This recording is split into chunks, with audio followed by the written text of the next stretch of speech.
معزز سامعین گرامی قدر، کل ہم نے آپ کے سامنے عالم برزخ کے حوالے سے چند گزارشات کو رکھا تھا۔ اسی بات کو آگے بڑھائیں گے۔ جناب عبادہ بن صامت کی بخاری شریف میں یہ حدیث موجود ہے کہ نبی کریم صلی اللہ علیہ وسلم نے ارشاد فرمایا کہ جو بندہ اپنے رب سے، یا جو عورت، مومن مرد ہو یا عورت ہو، یا فاسق مرد ہو یا عورت ہو، جو بندہ بھی اپنے رب سے ملاقات کو ناپسند کرتا ہے، اللہ بھی اس سے ملاقات کو ناپسند کرتے ہیں۔ تو ازواج مطہرات نے جب یہ بات سنی تو سوال کا پیدا ہونا یقینی اور بدیہی تھا۔ ایک زوجہ نے رسول اللہ صلی اللہ علیہ وسلم سے گزارش کی کہ اگر تو اللہ سے ملاقات کا مطلب موت ہے تو موت سے کراہت تو ہر بندے کی فطرت کے اندر موجود ہے، اور موت کو بہت زیادہ پسندیدہ تو میں بھی نہیں سمجھتی۔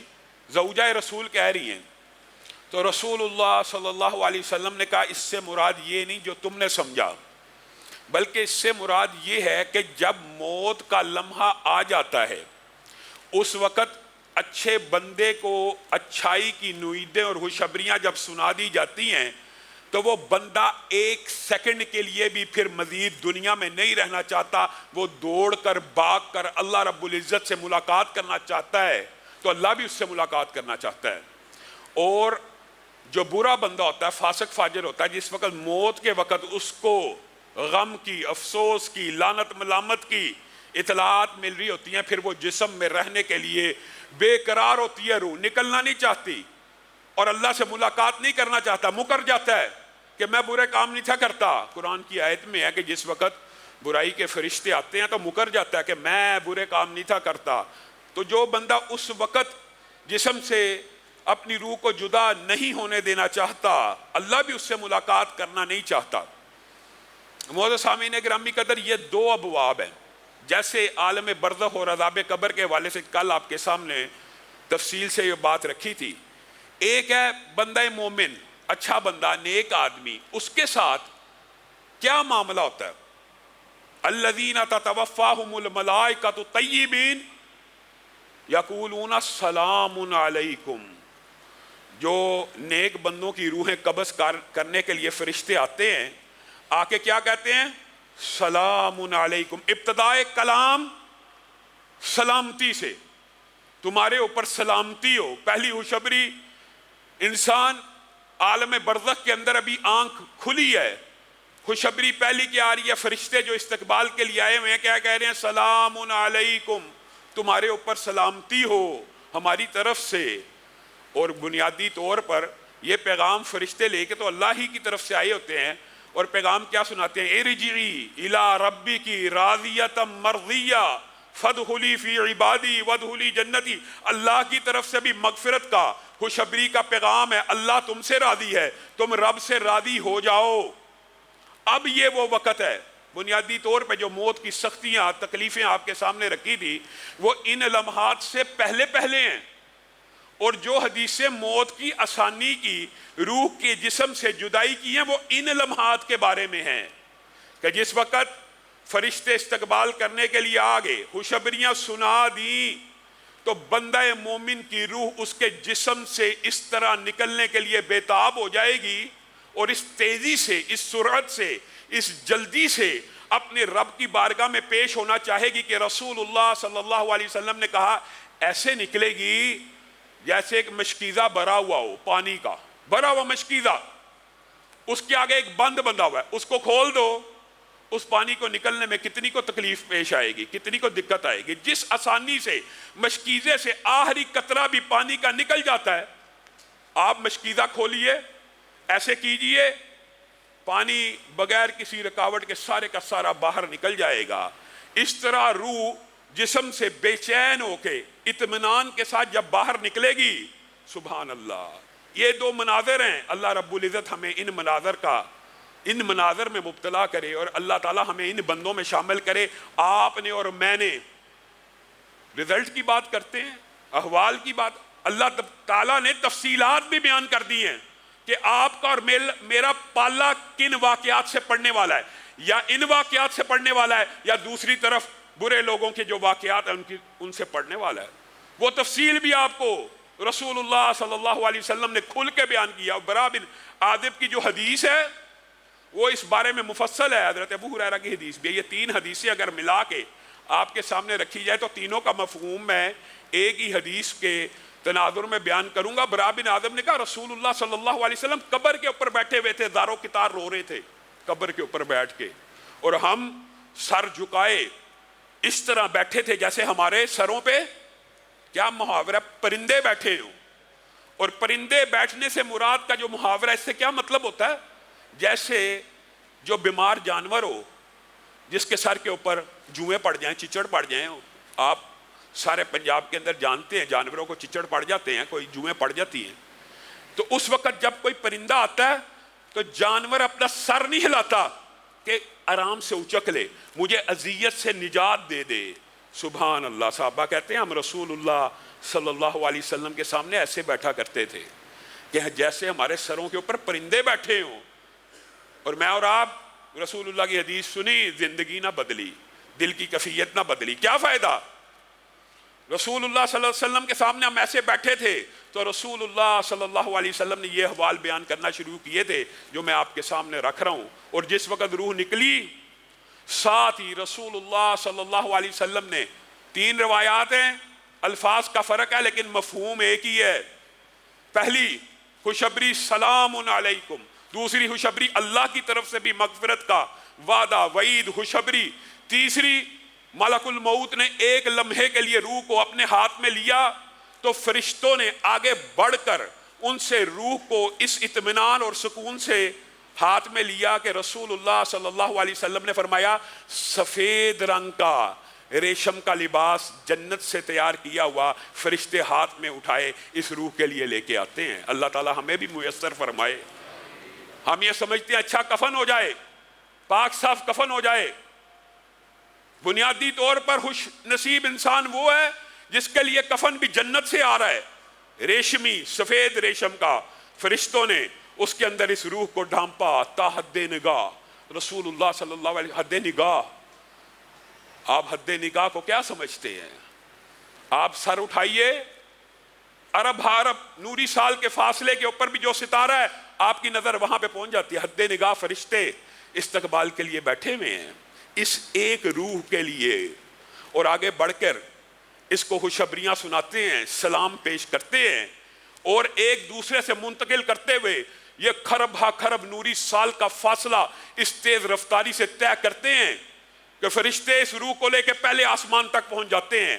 رستے کے مناظر بھی رسول اللہ صلی اللہ علیہ وسلم نے بیان کر دیے کہ اس روح سے اللہ رب العزت ایسا معاملہ کرے گا. صرف سفید ریشم کا لباس جنت سے نہیں آیا, ایک خوشبو بھی جنت سے لائی گئی ہے جس سے اس کی روح کو ایسا معطر کیا جائے گا, ایسی خوشبو پیدا کی جائے گی کہ جہاں دور دراز کے فرشتوں کے ناکوں سے ٹکرائے گی وہ کہیں گے سلام علیکم, سلامتی ہو اس بندے کے اوپر. کتنے خوبصورت جسم میں آباد رہی, جسم کو بھی آباد رکھا عبادتوں سے ریاضتوں سے, اس کے اوپر اللہ کی سلامتی ہو. کتنی خوش قسمت روح ہے, کتنی خوش بخت روح ہے, کتنی خوبصورت خوشبو ہے. پہلے آسمان کے دروازے کھل گئے, سعد بن معاذ کے لیے بھی سارے دروازے کھلے تھے. اللہ تعالیٰ ہمارے لیے بھی آسمان کے دروازوں کو کھولے. پھر پہلے آسمان کے فرشتے استقبال کرتے ہوئے لے کے چلے کہاں تک؟ دوسرے آسمان تک. پروٹوکول ہے, ایک مومن کی روح کا پروٹوکول ہے کہ فرشتے قطار اندر قطار اس کا استقبال بھی کر رہے ہیں, ایک آسمان سے لے کے دوسرے آسمان تک پروٹوکول بھی دے رہے ہیں. اور رسول اللہ صلی اللہ علیہ وسلم نے آپ کو سمجھایا ہے, اور رسول اللہ صلی اللہ علیہ وسلم نے کہا تھا نا جو چیزیں میں دیکھتا ہوں یا جانتا ہوں اگر تم جانو یا دیکھو تو تم رونا شروع کر دو, تمہارا دنیا میں جینا لگے. یہاں تک کہہ دیا, یہاں تک کہہ دیا کہ کبھی میاں بیوی آپس میں تعلق ہی قائم نہ کریں. آگے کیا کیا مناظر پیش آنے ہیں, کیا کیا مشکلات اور کیا کیا آسانیاں اگر تمہیں پتہ چل جائے تو تم ہر وقت یا ان نعمتوں کے حصول کے لیے ریاضتوں میں پڑے رہو یا ان عذابوں سے بچنے کے غم اور دکھ اور خوف میں مبتلا رہو, کوئی خوشی انجوائے نہ کر سکو. اور تمہیں کیا پتا, رسول اللہ صلی اللہ علیہ وسلم نے یہاں پہ یہ بھی کہا تھا اس حدیث کے اندر, تمہیں کیا پتا آسمان کے اوپر 4 انگلیوں کی جگہ خالی نہیں ہے، 4 انگلیوں کی جگہ خالی نہیں ہے، ہر 4 انگلیوں کی جگہ کے فاصلے کے اوپر اللہ رب العزت کا ایک بہت بڑا مقرب فرشتہ اللہ کی بارگاہ میں سجدے میں پڑا ہوا ہے، اور آسمان چرچرا رہا ہے، اور آسمان کے لائق ہے کہ وہ چرچرائے اللہ کے خوف سے۔ میں اور آپ نہیں ڈرتے، میں اور آپ نہیں کانپتے۔ یہ پروٹوکول دیا جا رہا ہے 7ویں آسمان تک، عرش عظیم تک، وہ کھرب ہا کھرب نوری سال کا فاصلہ چند سیکنڈ میں روح نے طے کیا، ان کتاب الابرار لفی علیین، اللہ کی طرف سے خوشخبری اور اللہ کی طرف سے اعلان ہوا اس روح کو علیین میں رکھ دیا جائے، اس کا مقام اور ٹھکانہ اس کو علیین میں دکھا دیا جائے، اور دیگر روایات کو ملایا جائے تو یہ پتہ چلتا ہے اس روح کو وہاں پہ موجود علیین میں پہلے سے موجود جو ارواح ہیں وہ پہچان جائیں گی۔ اور حدیث کے الفاظ کتنے خوبصورت ہیں کہ وہ اس کا ایسا استقبال کریں گی اور اتنی خوشی محسوس کریں گی جیسے تم کسی اپنے بھائی سے ایک عرصے کے بعد ملو تو جو خوشی محسوس کرتے ہو وہی وہ روحیں خوشی محسوس کریں گی، اور تیزی سے گفتگو کرنا شروع کر دیں گی، فلاں کیسا فلاں کیسا، کہیں گے صبر کرو صبر۔ دنیا کی تکلیفوں اور آزمائشوں سے آیا، اور شاید میرے دماغ میں کئی مرتبہ اس حدیث کو پڑھتے پڑھتے آتا ہے یہ جو اتنی تیز رفتار سفر ہے، وہ کہیں گے ذرا اس کو کچھ موقع تو دو سستانے کا، اس قدر تیز رفتار جو سفر ہوگا۔ پھر کہا جائے گا فلاں کا کیا بنا، وہ بندہ کہے گا، وہ روح کہے گی وہ بندہ تو فوت ہو گیا، بڑا نیک تھا، تمہارے پاس نہیں پہنچا، اوہو افسوس کریں گے ہمارا وہ بھائی شاید جہنم میں چلا گیا، سجین میں چلا گیا، واقعی فوت ہو گیا، ہم تک نہیں پہنچا، ہم تک نہیں پہنچا۔ پھر جب علیین میں درج کیا جائے گا دوبارہ برزخ کی ہی زندگی کے اندر، یہ عجیب مغالطہ جی، یہ جی حدیث میں آیا جی دوبارہ روح کو جسم میں ڈالا جائے گا جی دنیاوی زندگی، یہ سارے معاملات برزخی کے اندر ہے جو پہلے آپ کے سامنے بات رکھی ہے۔ کیا کیسے دوبارہ دنیا میں بھیجا جائے گا، وہاں سے روح کو آپ جنازے کو تیار کر رہے ہوں گے، حدیث کے الفاظ ہیں، اور یہ زندگی برزخ کی کیوں ہے، دنیا کی کیوں نہیں ہے، حدیثیں اتنی واضح ہیں، یہ بھی بخاری شریف کی حدیث ہے کہ جس وقت آپ چارپائی کو اٹھا لیتے ہیں، چارپائی کو اٹھا لیا آپ نے، میں نے، سب نے دیکھا ہوا منظر، جس وقت، اور یہ ہمارا یقین ایمان عقیدے کا مسئلہ ہے، ہمیں اس حدیث کے اوپر یقین ہے، انکار حدیث والوں کو نہ ہو، برزخ کی زندگی کا انکار کرنے والوں کو نہ ہو، عذاب قبر کے منکروں کو نہ ہو۔ رسول اللہ صلی اللہ علیہ وسلم نے کہا جس وقت تم چارپائی کو اٹھاتے ہو جو بندہ نیک ہوتا ہے وہ کیا کہہ رہا ہوتا ہے، قدمونی قدمونی۔ آپ بتائیے آپ میں سے آج تک کسی نے یہ الفاظ سنے ہیں؟ یہ جو ایک صوفیوں کا فلسفہ عجیب ہے، ایک نے کلی انکار کر دیا عذاب قبر اور برزخ کا، اور ایک نے کلی طور پہ برزخ کو دنیا سے بھی آگے پہنچا دیا۔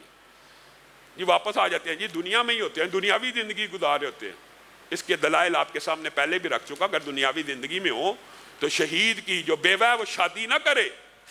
یہاں پہ جب وہ دنیا میں آیا وہ قدمونی کہہ رہا ہے، آپ اور میں سن رہے ہیں، اس کا مطلب کیا ہے، وہ برزخ ہی میں رہا ہے، لیکن اللہ کی قسم ہمارا ایمان اور عقیدہ وہ کہہ رہا ہے قدمونی، تیز چلو، جلدی کرو، مجھے میرے ٹھکانے تک پہنچا دو، جلدی کرو۔ اور اگر خدا نہ خواستہ برا ہوگا تو کیا کہے گا، یا ویلہا، او کتھے لے چلے ہو، ایگزیکٹ ترجمہ یہ، کدھر لے کے جا رہے ہو، او رک جاؤ، ہو ذرا صبر کرو، او رک جاؤ۔ یہ وہ لمحات ہیں کہ نیک آدمی کو وہاں سے بھی خوشخبریاں مل رہی ہیں اور یہاں سے بھی خوشخبریاں مل رہی ہیں، اور یہی وہ لمحہ ہوتا ہے جس کے بارے میں رسول اللہ صلی اللہ علیہ وسلم نے کہا اچھا ہو یا برا ہو، میت کی 3 چیزیں پیروی کر رہی ہوتی ہیں، پیچھے چل رہی ہوتی ہے۔ ایک اس کے وارث اس کے ساتھ چل رہے ہیں، اعزاء و اقارب، رشتہ دار، ایک اس کا مال و متاع، گاڑی ہے، سکوٹر ہے، سائیکل ہے، جتنی حسب استطاعت سواریاں وہ بھی پیچھے پیچھے چل رہی ہیں، ایک اس کے اعمال چل رہے ہیں۔ 2 چیزیں واپس آ جائیں گی اور قبر میں ہمیشہ اعمال ساتھ رہیں گے، اور اللہ معاف کرے دوسری طرف خدا نہ خواستہ اللہ تعالی ہم سب کو محفوظ رکھے، اگر بندہ برا ہے، کیا رسول اللہ صلی اللہ علیہ وسلم نے اس کا نہیں بتایا؟ اسی برا بن عازب کی حدیث میں اس کا بھی تفصیلی ذکر موجود ہے، جس کی چند باتیں عالم برزخ اور عذاب قبر کے دلائل کے حوالے سے آپ کے سامنے رکھ چکا ہوں۔ کہ جس وقت موت کا لمحہ فاسق فاجر کا آ گیا، یہاں پہ سلامتی بھیجی جا رہی تھی اور یہاں پہ لعنتیں اور ملامتیں بھیجی جا رہے ہوں گے. نکل، الیوم تجزون عذاب الہون، آج کے دن تجھے شدید عذاب دیا جائے گا. یضربون وجوہہم وادبارہم، چہروں پہ تھپڑ لگانے شروع کر دیے جائیں گے، پشتوں کے اوپر تھپڑ لگانے شروع کر دیے جائیں گے. یہ وہ لمحہ ہے کہ جس وقت برے سے برا آدمی کہے گا رکو میں نہیں برائی کرتا، اب برائی نہ کرنے کے وعدے کا کوئی فائدہ نہیں. رکو میں برا نہیں تھا، ٹھہر جاؤ، صبر کر لو، کوئی مہلت دے دو، کچھ منٹ دے دو. نہیں، اب اللہ تعالیٰ نے جو وقت مقرر کیا وہ آ گیا. نکل، جسم سے نکل. یہ وہ حدیث کا دوسرا ٹکڑا ہے کہ جو آپ کے سامنے پیش کیا جاتا. موت کی سختیاں اچھے برے پہ، موت کی تکلیف یا بیماری کی وہ تو شدت آنی ہے، اللہ تعالیٰ اس سے بھی محفوظ رکھے. بعض لوگوں پہ ایسا انعام ہو سکتا ہے اور وہ تکلیف حسب استطاعت ایمان ہے، جتنا ایمان ہے اتنی زیادہ تکلیف آئے گی. لیکن یہ وہ لمحہ ہے، یہاں پہ رسول اللہ صلی اللہ علیہ وسلم نے دو باتوں کو بیان کیا اور بڑی ڈرنے والی باتیں ہیں. یہ روح اس جسم کو چھوڑنا ہی نہیں چاہے گی، پوری کوشش کرے گی کہ اب میں اس جسم کو نہ چھوڑوں. حدیث کے الفاظ ہیں جس طرح ایک لوہے کی سی ہو، اس کے دندے نکلے ہوں، اس کو کسی نرم و ملائم اون کے اندر، گیلی اون کے اندر ڈال دیا جائے اور کھینچا جائے تو اس اون کا جو حشر ہوگا اس روح کو اس جسم سے نکالتے ہوئے یہی حشر ہوگا. اور دوسری مثال کیا دی میرے بھائیو؟ اللہ کی قسم یہ عقیدے کے مسئلے ہیں، یا وہ معاملہ ہونا یا یہ معاملہ ہونا. اللہ تعالیٰ ہمیں اس معاملے کا شکار کرے. ایک معاملہ ہونا ہے، یقینی ہے، بدیہی ہے، لازمی ہے.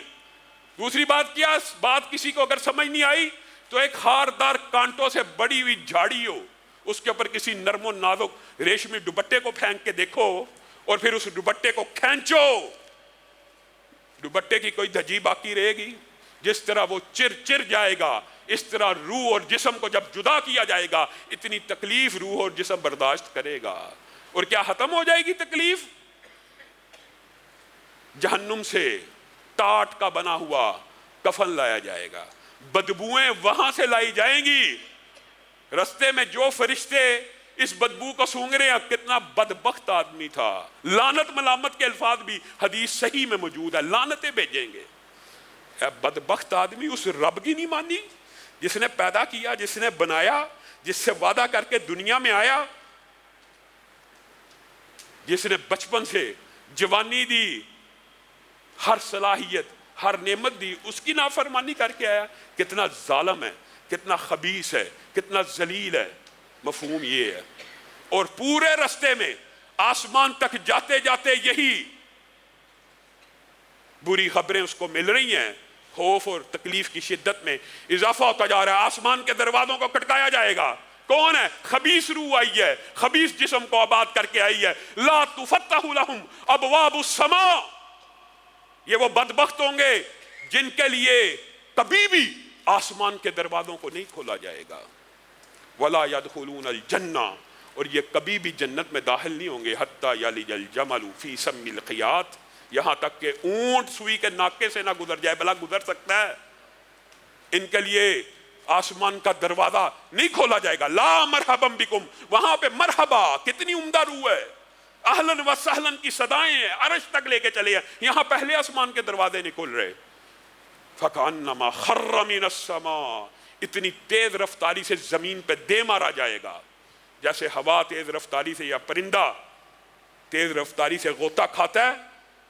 ان کتاب الابرار لفی، ان کتاب الفجار لفی سجین. اس کو قید خانے میں ڈالا جائے گا. کس قید خانے میں؟ اللہ کا تیار کیا قید خانہ، کسی انسان کا تیار کردہ جیل خانہ نہیں ہے. اس بدبخت کو سجین میں رقم کر دیا جائے گا. پھر اس کی روح کو بھی دوبارہ برزخی کی زندگی میں نظارہ دیدہ عبرت کے لیے بھیجا جائے گا. تو یہ کیا کہہ رہا ہوگا؟ ہائے مجھے کہاں لے کے جاتے ہو، ہائے مجھے کہاں لے کے جاتے ہو. رک جاؤ، ٹھہر جاؤ. اور بعض چیزیں نیک و بد کے لیے برابر ہیں. اگر میت یہ احساس راحت کا رکھتی ہے یا عذاب کا رکھتی ہے مرنے والا برزخ کے اندر، یہ بھی ہمارے عقیدے کا حصہ ہے. برزخ کے اندر مسرت کے احساسات ہیں، رحمت کے، اثرات محسوس کرتا ہے مردہ، اسی طرح عذاب کی شدت کو بھی محسوس کرتا ہے، اسی طرح جو کچھ اللہ رب العزت کہلوانا چاہتا کہتا ہے۔ منکرین حدیث آپ کے سامنے رکھ چکا کہ وہ جب کسی حدیث کا انکار کرتے ہیں وہ حقیقت میں قرآن کی آیت کا بھی انکار کرتے ہیں۔ جب ہم یہ کہتے ہیں نا کہ میت چارپائی کے اوپر یہ کہہ رہی ہوتی ہے قدمونی، جی یار دیکھو جی کہہ رہے ہیں مردہ بولتا ہے، اب یہ بنیادی طور پہ وہ اپنی طرف سے حدیث کا انکار کر رہے ہوتے ہیں، لیکن قرآن پاک کی آیت میں مردے کا کلام موجود نہیں ہے۔ یا لیت قومی یعلمون، یہ کون کہہ رہا ہے؟ ایک مردہ کہہ رہا ہے کہ اے کاش میری قوم جان جائے بما غفر علی ربی، جو میرے رب نے میری مغفرت کی ہے۔ جو منکر حدیث ہوتا ہے وہ منکر قرآن بھی ہوتا ہے۔ وہاں پہ جو کلام ہے شہید یاسین کا وہ میت کا نہیں ہے، عام فہم بات ہے۔ اور پھر جب میت کو قبر میں ڈال دیا جاتا ہے، یہ بھی صحیح حدیث سے ثابت ہے۔ اس کے پہ انکار حدیث کرنے والوں نے بڑی لمبی چوڑی فضول بحث کل آپ کے سامنے اسی لیے رکھا تھا کہ اس انکار کا فائدہ کیا ہے۔ قرآن کی آیتوں کے اندر بھی یہ ساری باتیں موجود ہیں، ان سے ملتی جلتی آیت موجود ہے۔ کوئی ایک بات ایسی ہو جو قرآن کے اندر موجود نہ ہو اس سے ملتی جلتی، اور جس وقت ان کو قبروں میں ڈال دیا جاتا ہے یہ نیک و بد کے لیے برابر ہے۔ وہ اس وقت قدموں کی چاپ کو سنتے ہیں، جوتوں کی آہٹ کو سنتے ہیں۔ کن لوگوں کی؟ اپنے رشتہ داروں کی، یا جو قبر میں دفن کرنے کے لیے آئے ہیں ان کی آوازوں کو سنتے ہیں۔ امی عائشہ بیان کرتی ہیں یہ وہ گھاٹی ہے، یہ وہ تنہائی کا لمحہ ہے کہ ایک یہودی عورت جب آئی تھی نا، اس نے آ کے کہا تھا کہ عذاب قبر سے پناہ مانگا کرو۔ میں ڈر گئی اور میں نے اللہ کے رسول سے پوچھا کہ قبر میں عذاب ہوتا ہے؟ تو رسول اللہ صلی اللہ علیہ وسلم نے کہا تھا ہاں قبر میں عذاب ہوتا ہے۔ اور اس کے بعد میں نے غور کیا، رسول اللہ نے اپنی زندگی میں ایک نماز ایسی نہیں پڑھی جس میں عذاب قبر سے پناہ کی دعا نہ کی ہو۔ کس نے؟ نبی نے، رسول نے۔ میں اور آپ کس بات کی مولی ہیں؟ رسول اللہ صلی اللہ علیہ وسلم نے کہا نہیں تھا ان قبر والوں کو دو ہلکی سی باتوں پہ بھی عذاب ہو رہا ہے، ایک چگلی کیا کرتا ہے ایک پیشاب کے چھینٹوں سے نہیں بچتا۔ رسول اللہ صلی اللہ علیہ وسلم نے کہا نہیں ایک آواز سنی مغرب کے وقت کے قریب، کیا کہا تھا رسول اللہ صلی اللہ علیہ وسلم نے؟ یہودیوں کو ان کی قبر کے اندر عذاب ہو رہا ہے۔ اور رسول اللہ صلی اللہ علیہ وسلم کی جو بخاری شریف کی حدیث ہے قدیمونی والی کہ میت یہ بات کہتی ہے، رسول اللہ صلی اللہ علیہ وسلم نے کہا اللہ کی قسم اس آواز کو دنیا کی ہر مخلوق سنتی ہے سوائے انسانوں اور جنوں کو، اور انسانوں اور جنوں کو نہ سنانے کی حکمت ہے، یہ بھی رسول اللہ نے بیان کی ہے۔ میرا دل چاہتا ہے میں اللہ سے دعا کر کے تمہیں عذاب قبر میں سے بعض چیزوں کو سنوا دوں، لیکن پھر میں سوچتا ہوں تم اپنے مردے دفنانا چھوڑ دو گے، تم اللہ کے خوف سے اپنے مردے دفنانا چھوڑ دو گے، لیکن اللہ تعالیٰ نے آپ کو اور مجھے سمجھانے کے لیے پھر بھی ڈیٹیلز بیان کر دی ہیں۔ یہ جو سنانے کی دعا ہے کہ میں چاہتا ہوں، میرا دل چاہتا ہے اور میں نہیں سناتا، اس کے حوال تو آپ کو بتا دیے ہیں۔ اس کے حوال اتنے واضح، کئی دفعہ تو خود رسول اللہ صلی اللہ علیہ وسلم کی زندگی کا ایک عجیب و غریب واقعہ ہے۔ ایک آدمی نے اسلام کو قبول کیا، رسول اللہ صلی اللہ علیہ وسلم نے سورہ بقرہ سورہ آل عمران اس کو سکھائی اور اس کو کہا لکھ کتابت کر۔ وہ بندہ نے کچھ کتابت کی اور مرتد ہو گیا، عیسائی تھا۔ رسول اللہ صلی اللہ علیہ وسلم کے بارے میں ہردہ سرائی کرنے لگا، یہ جو سورہ بقرہ آل عمران لکھی ہے یہ میں نے لکھی ہے، یہ وہی کچھ ہے جو میں رسول اللہ کو لکھ کے دیتا تھا اور رسول اللہ معاذ اللہ اس کی تلاوت کیا کرتے تھے۔ یہ بندہ مر گیا۔ کیا اللہ نے یا رسول اللہ نے بھی بتانے میں کوئی کسر چھوڑی ہے؟ وہ بندہ مر گیا، عیسائیوں نے اس کی قبر کھودی، اس میں دفن کیا، اگلے دن صبح وبیلا مچ گیا، عیسائیوں نے شور مچا دیا۔ کیا؟ مسلمانوں نے ہمارے مردے کو قبر سے نکال کے باہر کر دیا ہے۔ جا کے دیکھا گیا واقعی قبر اکھڑی ہوئی ہے اور مردہ باہر بری حالت میں پڑا ہے۔ یہ مسلمانوں کا کام ہے۔ مسلمانوں نے کہا ہم نے نہیں کیا، ہم نے نہیں کیا، اللہ کا عذاب لگتا ہے قبر کا۔ انہوں نے کہا اچھا، پھر دفنایا ذرا گہرا کر کے، اگلے دن صبح ہوئی وہ مردہ پھر قبر سے باہر پڑا، قبر ساری کی ساری اکھڑی ہوئی ہے۔ انہوں نے شور مچا دیا، یہ مسلمان باز نہیں آ رہے، ہم مردہ دفناتے ہیں، چونکہ اس نے رسول اللہ کے بارے میں یہ بات کی تھی، مسلمان اس سے انتقام لے رہے ہیں، اللہ اس سے انتقام لے رہا تھا۔ تیسری مرتبہ انہوں نے گہرا گڑھا بنایا اور اپنے تئی جتنی گہرائی میں جا سکتے تھے اتنی گہرائی میں لے گئے کہ اکھاڑنے میں بھی کچھ وقت لگے، کچھ ٹائم لگے اور ہم مسلمانوں کو پکڑ لیں۔ اگلے دن فجر کے بعد کیا دیکھا؟ وہ مردہ پھر باہر پڑا ہے۔ پھر ان کو سمجھ آ گئی کہ اللہ کا عذاب شدید ہے اس بندے کے اوپر۔ انہوں نے گڑھے میں بغیر مٹی ڈالے اس کو پھینک دیا۔ عذاب قبر میں سے رسول اللہ سنانا چاہتے ہیں تو سنا کے بھی گئے ہیں۔ انشاءاللہ ان بعض احوال کا ذکر آئندہ آنے والے درس میں کریں گے۔ سبحان ربک رب العزت عما یصفون وسلام علی المرسلین۔